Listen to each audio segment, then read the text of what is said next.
इतनी ताकत होने के बावजूद हम घुटने टेके हुए हैं, हमने गैर मुल्की ताकतों के आगे, तो हम क्यों नहीं ले सकते? बड़ा जबरदस्त सवाल दिया कमोका साहब ने। शैला रजा साहिबा, हम एटमी ताकत होकर रशिया से सस्ता पेट्रोल।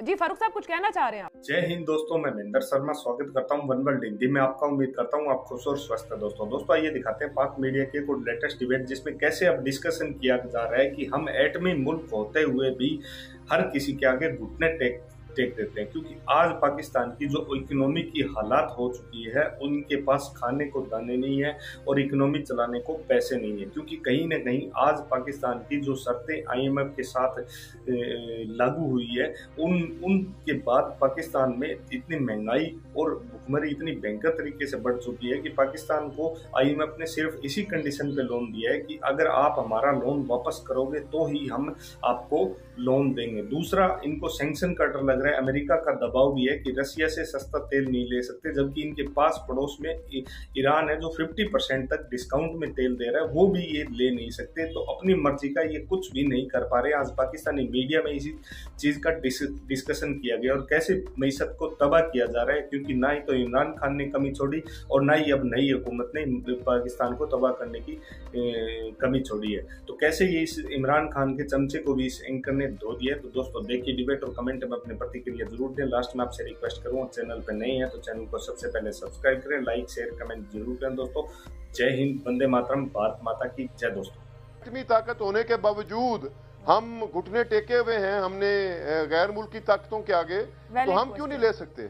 बड़ा जबरदस्त सवाल दिया कमोका साहब ने। शैला रजा साहिबा, हम एटमी ताकत होकर रशिया से सस्ता पेट्रोल। जी फारूक साहब कुछ कहना चाह रहे हैं आप? एक सवाल पूछना चाह रहा हूं अगर आपकी इजाजत। जी सर, श्योर कहिए। ये सवाल ये पैदा होता है कि ईरान के पास से हमें 50% डिस्काउंट पे तेल मिल सकता है, हम ये रशिया का तेल जो है ये 30% डिस्काउंट वाला क्यों लेने चले हैं? इसका जरा जवाब मुझे बता दीजिए। कमोका साहब कमेंट देना चाहेंगे इस पर? मैंने सुना नहीं, मुझे आवाज। सर डॉक्टर फारूक साहब ये कह रहे हैं कि ईरान के पास 50% डिस्काउंट से हमें वो तेल मिल सकता है, तो हम रशिया का 30% डिस्काउंट वाला लेने को क्यों जाना चाह रहे हैं? मेरी समझ में तो जहां से भी जो चीज सस्ती मिलती है लेनी चाहिए वहां से, इसमें तो कोई दूसरी राय नहीं है। वो ईरान हो या रशिया हो, आपको जाना चाहिए, बिल्कुल जाना चाहिए। शैला रजा साहिबा, अब हुकूमत आप लोग हैं तो जारी बात है सवाल आपसे ही है कि सस्ता तेल मिलता है, ईरान से मिलता है, रशिया से मिलता है। एक तो गुज़िश्ता हुकूमत कहती है कि आप रशिया से लेना नहीं चाहते, घुटने टेक चुके हैं। आयशा एक मिनट लूंगा। अब तो मुल्क के सर्वाइवल की जंग है ना, इकोनॉमी जिस लेवल पे चली गई हुई है, और अब आगे जुलाई में जाके जो हशर होने वाला है लोगों का बिलों की शक्ल में, और बाकी जो महंगाई का जो एक सैलाब जुलाई में आने जा रहा है, यानी इस वक्त खुदा के वास्ते इनको ये समझना चाहिए, ये सारी चीजों को पीछे छोड़ के, हर चीज को पीछे छोड़ के पाकिस्तान के लोगों के ऊपर तरस खाएं। बिल्कुल दुरुस्त कह रहे हैं। वैसे कमोका साहब, जब आप लोग हुकूमत में आए थे तो तब आप लोगों ने भी हमें यही बताया था कि सर्वाइवल की जंग है, हालात बड़े खराब हैं, खजाना बिल्कुल खाली था, पता नहीं पौने 4 साल में सस्ता तेल क्यों ना लिया हमने। अच्छा अब सुन लें, नहीं शैला साहिबा को शामिल कर लेने देना। Survey of Pakistan, economic survey, आखिरी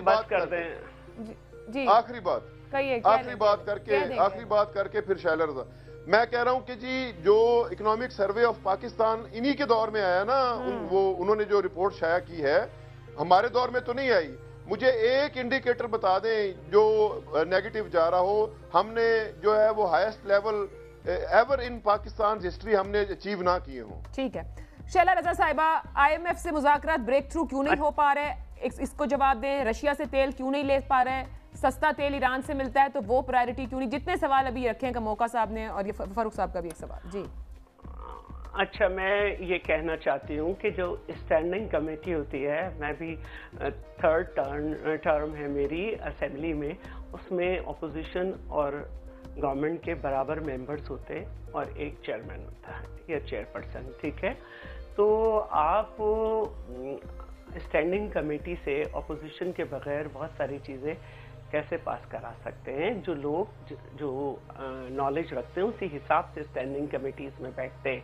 दूसरी, जब 70% टेक्निकली मैटर है और आपके वजीर खारजा चीख रहे थे कि ये टेक्निकल है, उसे सियासी बना दिया, तो इसका मतलब है कि उसके काम होने के बावजूद खारजी सतह पर आपकी टेक्निकल एवेल्युएशन जो थी वो आप उन्हें डिप्लोमेसी में लाके उनको समझा नहीं सके, इस बात को मान लीजिएगा।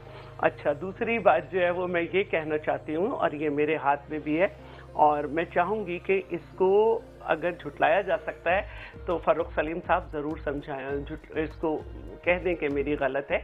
$1 अरब जो है जब इन्होंने IMF से लिया तो उसके माहिदे के मुताबिक ये IMF की वेबसाइट पे है, पेट्रोलियम मसनूआत पर हर माह 4 रुपए लीटर पेट्रोलियम लेवी बढ़ाई जानी थी, और ये पेट्रोलियम लेवी में इजाफा 30 रुपए लीटर तक किया जाना था।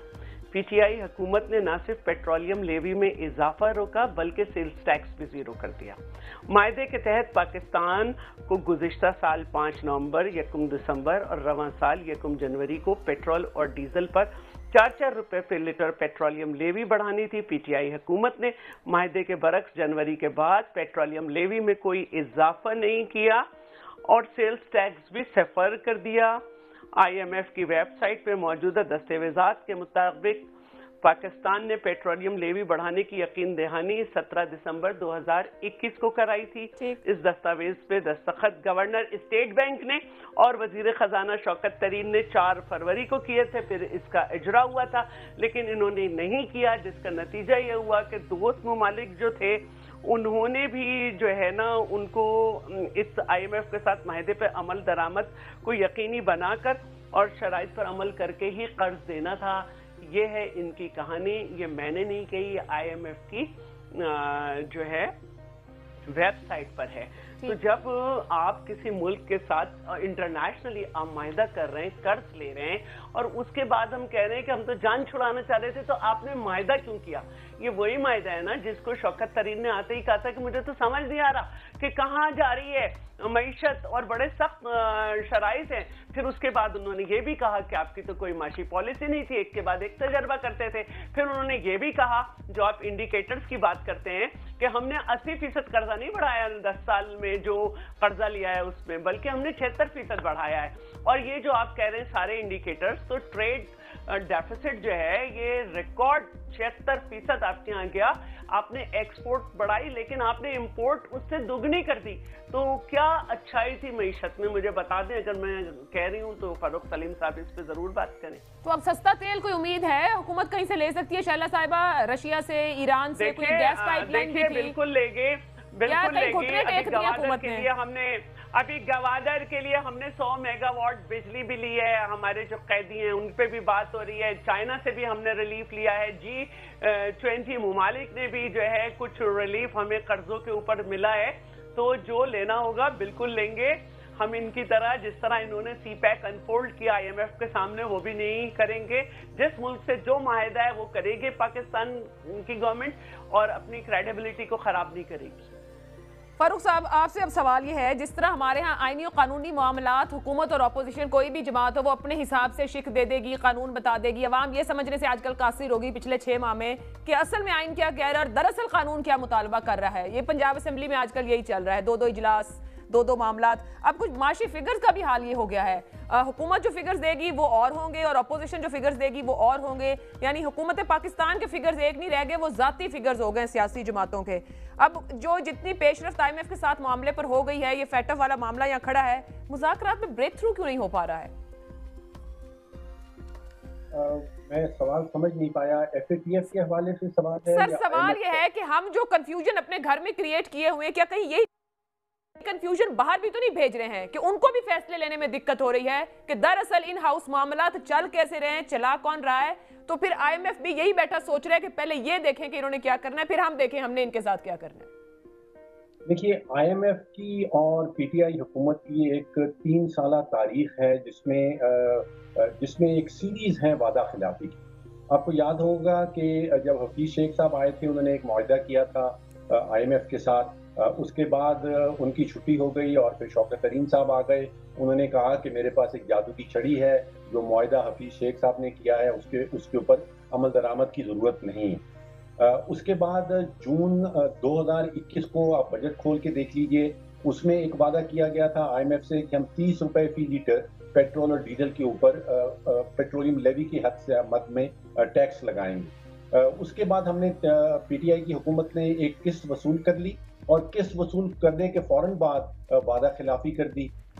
उसके बाद जिसका भी आप जिक्र कर रही हैं वो 21 नवंबर मुझे याद आता है, 21 नवंबर सन 2021 को शौकत तरीन साहब ने एक प्रेस कॉन्फ्रेंस की थी। उसमें उन्होंने कहा था कि हम 4 रुपए फी लीटर पेट्रोल और डीजल के ऊपर पेट्रोलियम लेवी लगाएंगे और उस वक्त तक वो लगता रहेगा जब तक वो 30 रुपए तक नहीं पहुंच जाता। फिर फरवरी की 28 तारीख को 2022 साबिका वजीर आजम ने टेलीविजन पे आके सब्सिडी का ऐलान कर दिया।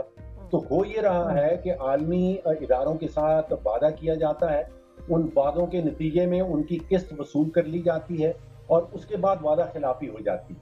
अब आलमी इदारे ये सोचते हैं कि हमने वजारत खजाना हुकूमत पाकिस्तान के साथ मुआहदा किया है, वो नहीं, उनके नज़दीक अगर वजीर तब्दील हो जाता है, वजीर आज़म तब्दील हो जाता है, तो मुआहदा उन्होंने किसी एक शख्सियत से नहीं किया होता, उन्होंने वादा वजारत खजाना से किया है, उन्होंने वादा दिया है, एग्रीमेंट किया है हुकूमत पाकिस्तान के साथ। तो ये एक जिसको वो मिसट्रस्ट कहते हैं, यानी कि एतमाद ख़त्म कर दिया जाता है एक मुल्क की तरफ से, इसका बहुत बड़ा नुकसान पाकिस्तान को पहुंचा है कि वादे करते रहे हैं, किस्त लेते रहे हैं और किस्त लेने के फौरन बाद फिर वादा खिलाफी हो जाती है।